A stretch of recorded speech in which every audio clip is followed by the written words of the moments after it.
Dalam satu kenyataan, Kementerian Pengajian Tinggi memaklumkan sebarang aktiviti PDP yang dilakukan secara bersemuka adalah tidak dibenarkan.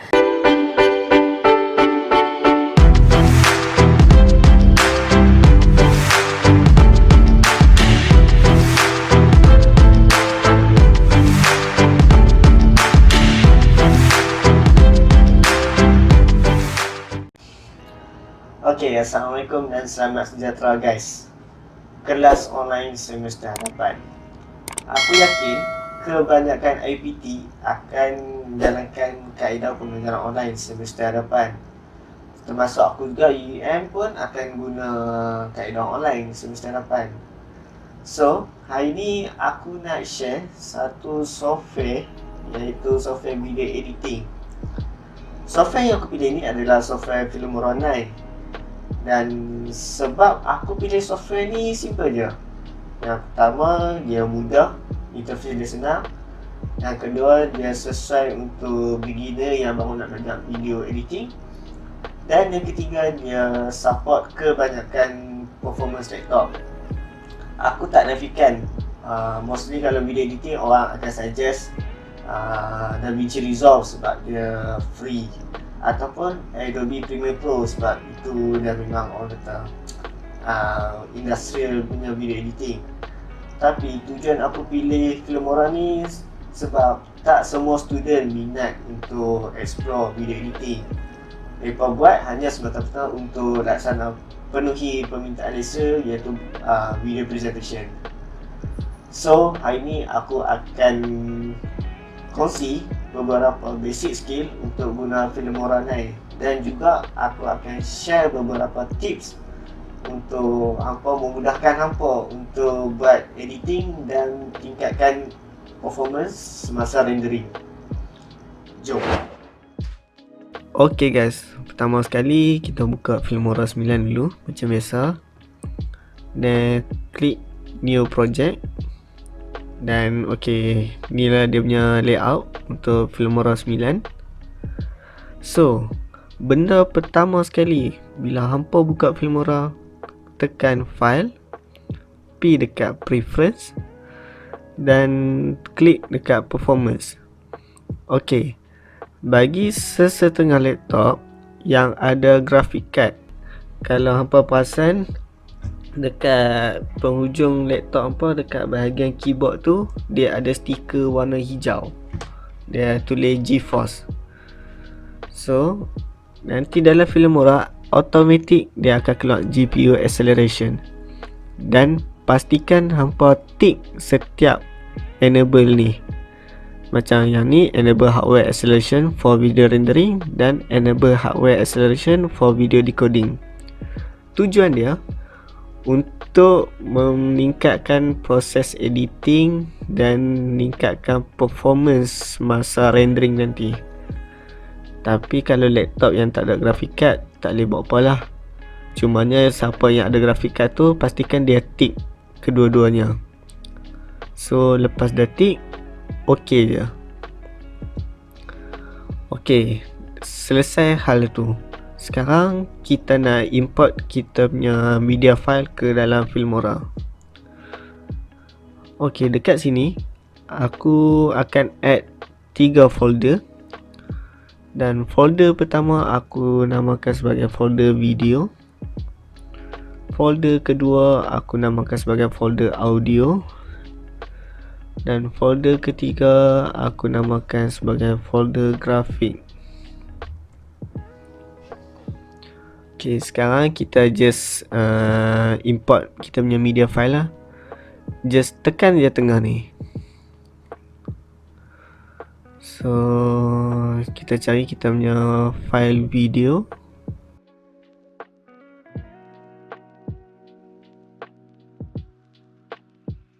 Okay, dah selesai. Kita add semua media file dan kita pecah kepada 3 folder, iaitu video, audio dan grafik. Ok, sekarang kita add video yang kita import tadi ke dalam timeline.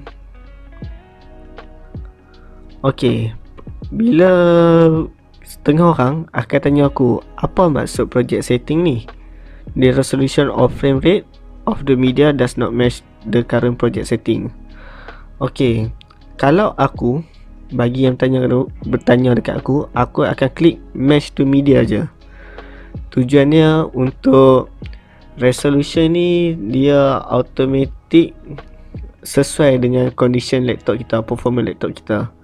Tapi jangan risau, resolution asal still sama bila kita rendering nanti. Cuma dekat dalam laptop sekarang mungkin dia akan kurangkan sikit dia punya resolution untuk proses performance, untuk proses editing kita yang lebih baik. Okay, sekarang aku dah add dah video dalam timeline aku ni.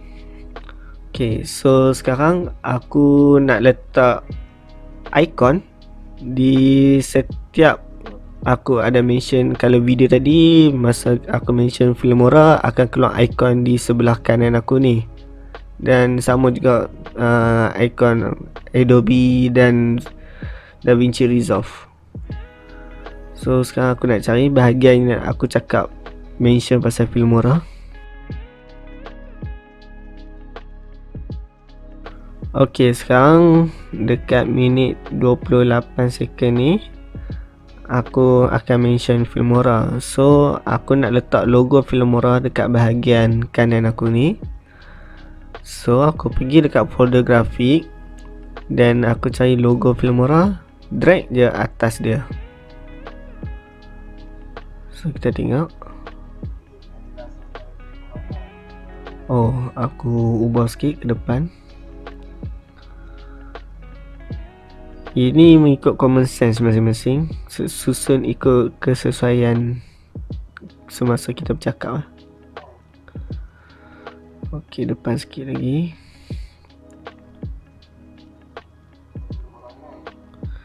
Ok, perfect.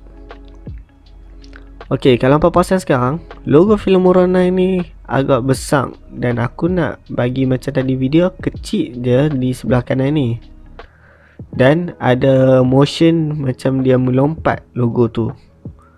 So sekarang first of all aku nak resizekan dia dulu, bagi dia cun-cun duduk sini. Ok, next untuk letak dia punya motion lompat tu, double klik pada layer Filmora dan pergi dekat motion. Dekat sini Filmora dah sediakan pelbagai template yang kita boleh pilih nak letak dia punya motion pergerakan tu. Macam aku nak pilih motion boom. So nampak dia akan lompat. So kita cuba tengok lagi. Ok, sekarang kalau hampa nampak Filmora 9 aku ni dia punya lompat agak perlahan. Jadi untuk cepatkan motion dia tu, hampa pergi dekat layer logo Filmora ni, pendekkan dia punya duration ni. So agak-agak sampai sini, dan kita cut dia punya duration, ataupun kita panggil dia split, dan kita delete yang selebihnya. So kita tengok. Ok, nampak sekarang dia punya motion lebih laju berbanding tadi. Ok, sekarang kalau hampa lihat Filmora 9 logo aku ni agak tenggelam sebab warnanya sama gelap dengan background aku.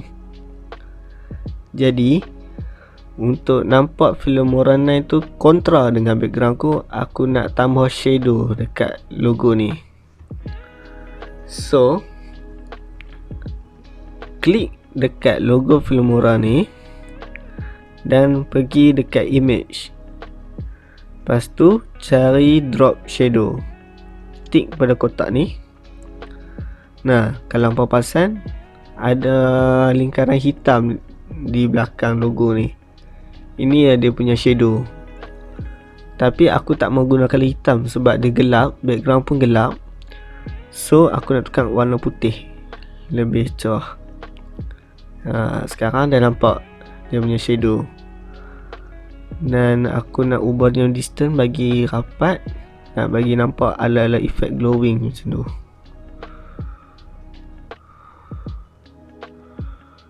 So siap.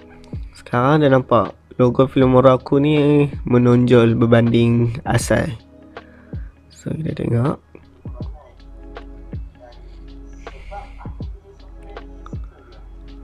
Okay, perfect. Dan aku ulangi benda yang sama dekat part aku mention Adobe Premiere Pro dan DaVinci Resolve.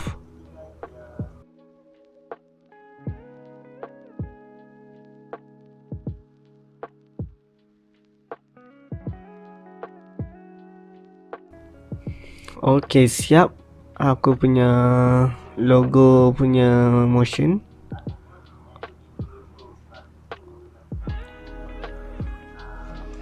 Okay, selesai kita punya logo motion.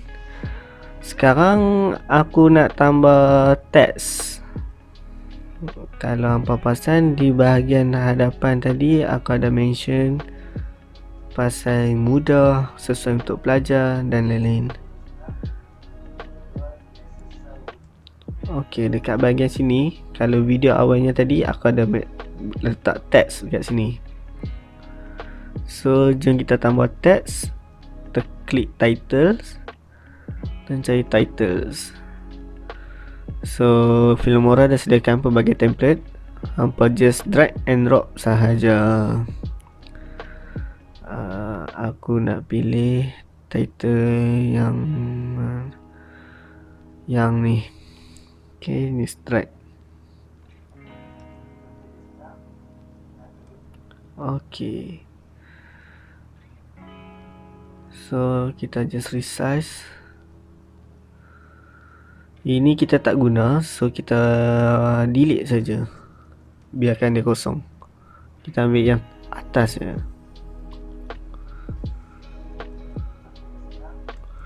Okay, ini mudah. Okay, untuk teks kita boleh ubah dia punya font. Dan selain itu dia punya preset. Di sebelah kiri ni dia ada pelbagai preset yang kita boleh guna. Okey, kalau hampa lihat sekarang ni, mudah aku tulisan dia agak tenggelam dengan background. Isu dia sama macam logo tadi. So sebagai penyelesaiannya, aku akan guna preset yang lain. So dekat sini aku pakai text style 2. Nampak? Sekarang dia dah ada garisan hitam di setiap huruf ni. So orang akan nampak lebih jelas perkataan mudah ni. So kita tengok.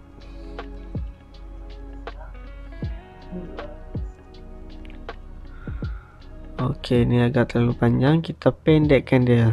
Selain kita guna split yang ikon gunting tu, kita juga boleh drag duration ni. Kita klik pada layer title dan kita just drag takat mana yang kita nak. Macam aku nak takat sampai sini. So dia auto split.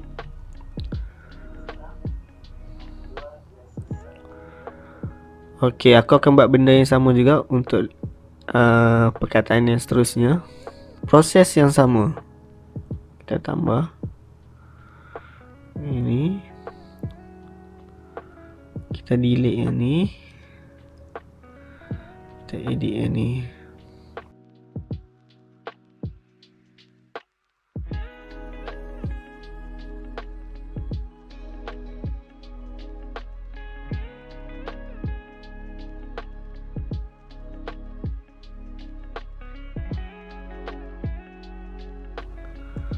Ok, dah selesai kita punya teks untuk setiap point yang aku sebut tadi. Sekarang kita masuk bahagian transition. Transition ni dia adalah untuk proses satu video ke video yang lain. So dekat sini aku hanya ada satu. Aku akan tambah satu lagi video. Dan kita just drag je masuk ke timeline selepas video yang pertama aku tadi. Okay, so sekarang dari sini pop try ke satu video yang lain. So sekarang ni aku nak cut dulu bahagian yang aku tak mau. So dekat sini. Okay, kalau hampa tengok bila kita run, okay, dia terus ke next video. Tapi yang tak shocknya, dia nampak terlalu static. Ke pergerakan video ke video seterusnya tak smooth. So penyelesaiannya kita tambah transition. Macam aku sekarang ni, tangan aku nak ada motion, aku tolak ke atas. So aku nak letak transition yang dia akan bergerak ke atas terus menuju ke video seterusnya ni. So aku pergi dekat bahagian speed blur. Aku cari yang mana tunjuk arrow ke atas. Transition ni masing-masing punya minat, masing-masing punya kreativiti. Boleh je pilih yang mana yang kita suka. Macam aku nak ambil flip roll 4 ni. So kita letak je antara tengah ni. Kita tengok.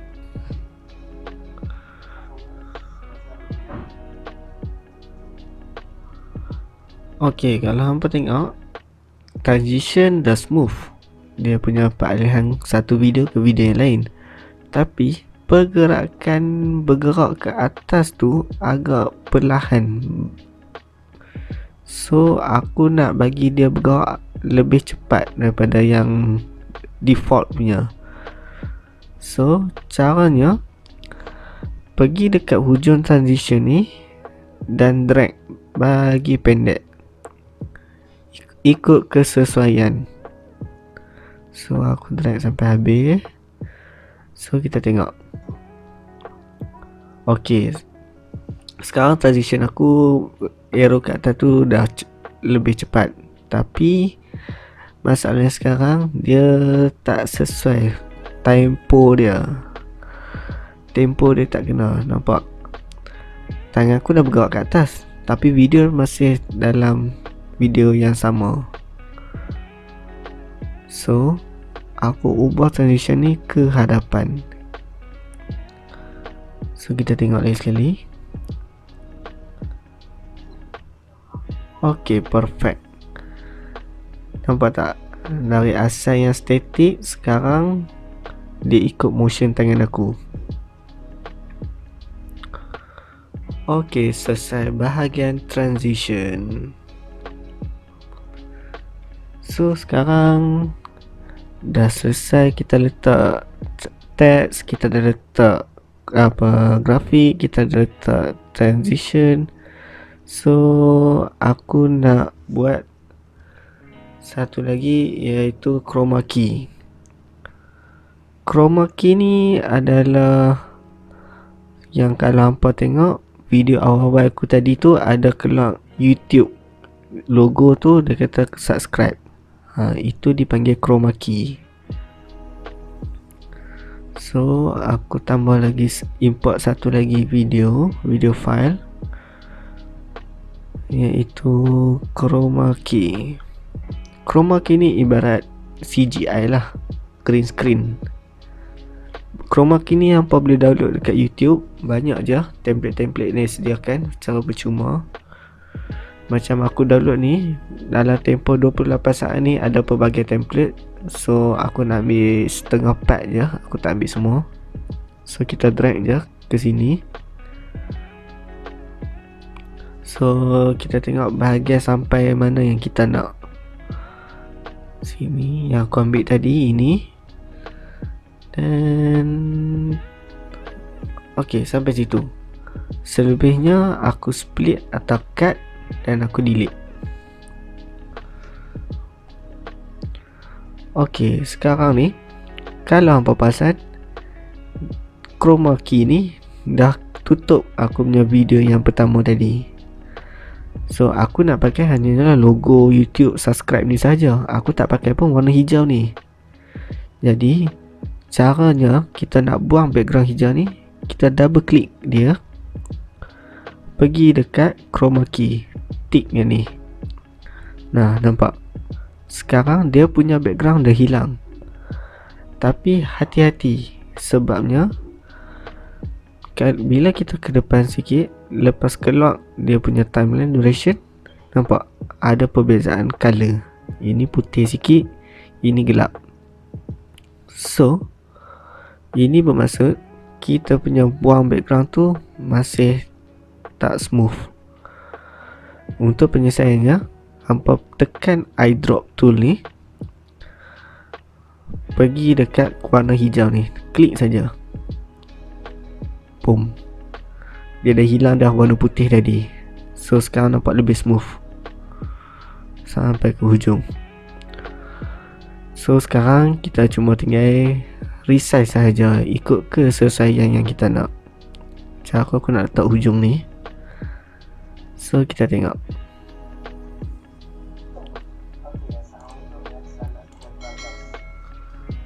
Okay, nampak? Ini functionnya chroma key. Itu tujuannya. At least kita nampak kalau siapa yang nak buat video kat YouTube ataupun ada template di Instagram, kita nak buat orang subscribe, kita boleh letak benda ni. Okay, yang terakhir ialah untuk kita letak audio. Tak lengkap sebuah video kalau tanpa audio. So kita pergi dekat folder audio tadi, kita add kita punya background music. So ini aku punya background music. Drag saja ke bahagian layer audio. Dekat layer ni ada dua layer berbeza tau. Kalau yang mata ni layer video bersama audio. Kalau layer yang ada speaker ni hanya audio sahaja. So sekarang kita dah add audio dekat ni. So kita cuba play.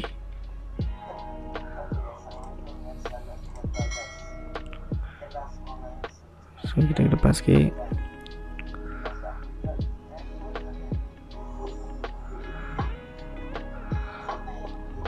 Okay, kita dah add audio dalam kita punya video ni. Tapi masalahnya sekarang, background audio lebih tinggi dia punya volume berbanding aku punya video. So apa yang penerangan aku cakap tu tak dengar, tak jelas. So dekat sini kita kena rendahkan sikit background muzik dan kita tinggikan lagi volume untuk video. So caranya ialah hampa klik dekat ikon music ni, bentuk audio mixer. Klik sini. Okay, video 1 bermaksud layer video pertama yang gak ada aku ni lah. Video tu layer video kedua, iaitu chroma key. Kalau kita ada layer lagi, mungkin dia akan muncul video 3, video 4, video 5. Sekarang ni aku hanya ada 2 layer sahaja. Audio 1 adalah audio layer yang pertama, yang bawah ni. So sekarang aku nak tingkatkan volume aku punya video dan rendahkan volume aku punya music background. So nampak tak? Sekarang ni semuanya serata. So video 1 tadi aku cakap untuk video layer aku. So aku tinggikan dia sampai maksimum. Dan ini background muzik aku dekat masih yang parah sama, kosong. Dan aku nak rendahkan bagi volume video aku lebih jelas berbanding music background. So aku rendahkan sikit sampai ke 12 something, ke antara 12 dengan 18. So kita cuba dengar. Okay, muzik background aku dah slow dan lebih utama volume video ku lebih jelas. Cuma sekarang ni agak terlalu, volume dia terlalu slow. So aku naikkan sikit sampai 12. Okay, dah perfect. Tips dia kat sini, untuk siapa yang buat video dan letak muzik background, pastikan audio video tu lebih tinggi berbanding audio muzik background. Contohnya, kalau video punya volume 6, pastikan volume untuk muzik background kurang separuh. Contohnya kat sini dia 6, so maksudnya background muzik aku kena 12, separuh daripada dia ke belakang. So dia akan dapat just nice lah dia punya video dengan muzik background tu. Ok, dah selesai untuk background music. So kita lihat lagi sekali.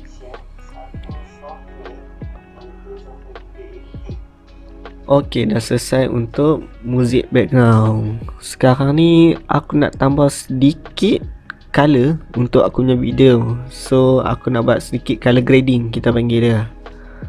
So caranya, aku klik pada layer video dan aku pergi pada color. So dekat sini kita boleh adjust kita punya temperature video. So kita nak lagi warm ataupun kita nak nampak cool, ikut masing-masing punya creativity. Macam aku nak bagi nampak cool sikit, lepas tu aku nak cerahkan lagi video aku, dan aku nak tambah color dalam video aku, kontras. Ok, sekarang ni apa yang Filmora sediakan ini adalah basic. Kalau hampa semua nak lebih in detail, boleh klik advance. So dekat sini hampa boleh buat Visionate, SAL, improve dia punya light dan upgrade dia punya color. Dekat sini kita boleh setting lebih banyak, ikut creativity masing-masing. Macam aku hanya buat basic saja.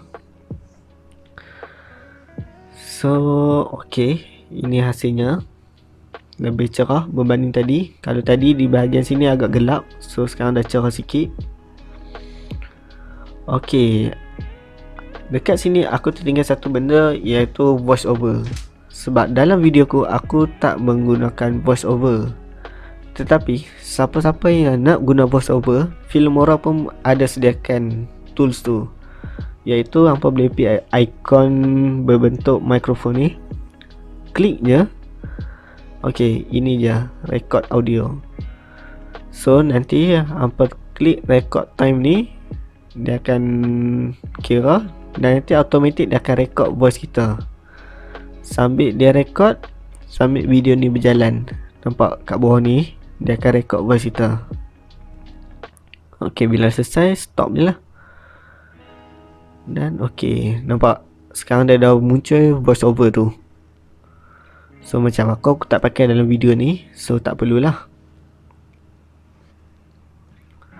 Ok, setelah selesai kita punya susunan timeline, kita dah add video, kita dah add audio, kita dah add text. So sekarang kita nak tengok keseluruhan hasil kita tadi, dari sini sampai sini.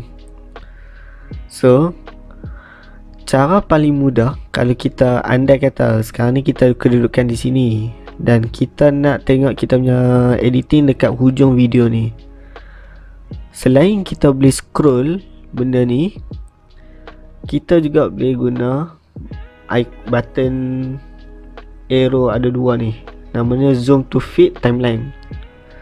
Bila kita klik, nampak dia akan fit kita punya semua media file dalam satu timeline. So kita tak payah scroll dah, kita akan nampak semua dalam satu timeline ni. Dah memudahkan kita untuk lihat gambaran secara keseluruhan. Yang seterusnya iaitu pre-render. Ok, sekarang ni kalau hampa nampak line merah ni, setengah laptop dia mungkin akan lagging untuk kita tengok preview dekat sini. Untuk nampak lebih smooth, kita nak performance dia lebih cantik untuk preview, klik button ni, iaitu render preview. So dia akan merender keseluruhan kita punya media file ni, tapi secara pre-render saja, maksudnya hanya sementara. So nanti kita nak buat playback kita nak tengok hasil kita tanpa export dulu lebih smooth.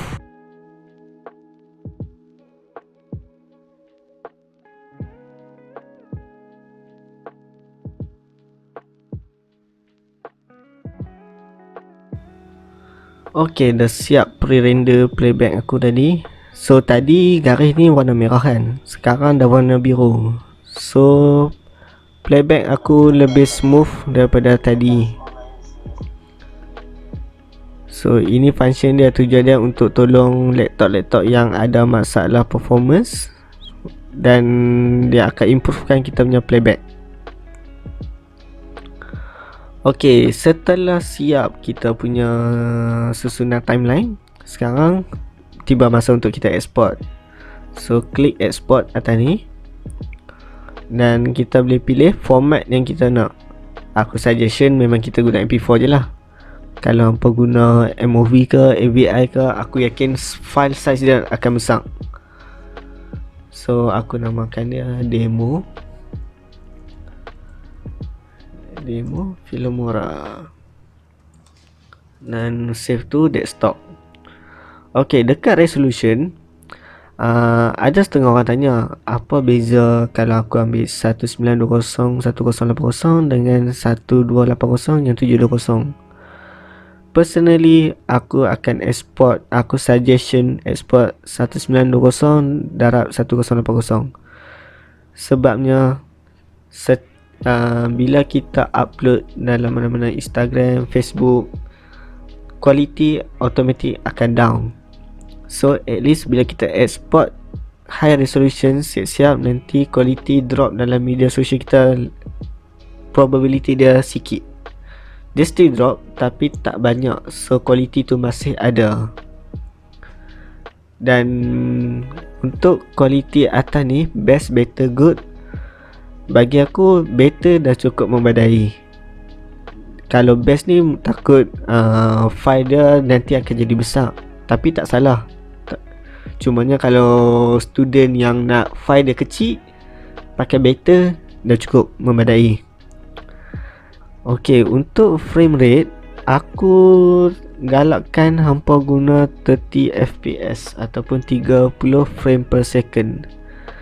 Sebabnya kita akan dapat resolution yang baik dan gambarnya lebih cantik. Jangan guna bawah daripada 30. Boleh guna, tak salah, tapi untuk quality yang better, gunalah 30. 60 pun boleh, tapi kalau hampa guna 60 takut file size dia lebih besar. Aku tahu setengah student kita nak size yang kecil, senang untuk upload, jimat data. Ada setengah student pakai data, tak guna wifi. So memang aku suggest 30 dah memadai. Untuk audio, yang lain ikut je apa dia punya suggestion ni. Untuk bitrate sahaja, cuba setting kepada 320. Sebabnya untuk kualiti audio yang lebih baik, dan kita pun belum tentu yakin apa yang audio yang kita rekod semasa kita bercakap tu jelas dan jelas untuk didengar. So untuk play safe, export je bitrate 320 kbps. Lepas semua di setting, ok, dan export je lah. Ok, sekian saja perkongsian aku hari ni. Aku harap apa yang aku sampaikan ni dapat dimanfaatkan. Walaupun tak penuh, mungkin hampa boleh dapat dalam 10%, 20%. Itu pun dah cukup. Dan kalau aku ada tersalah fakta ataupun tersilap, aku mohon untuk ditegur, dan aku mohon untuk sama-sama kita improve untuk masa akan datang. So kalau ada cadangan ataupun kritikan yang membangun, aku sudi terima. Thank you guys.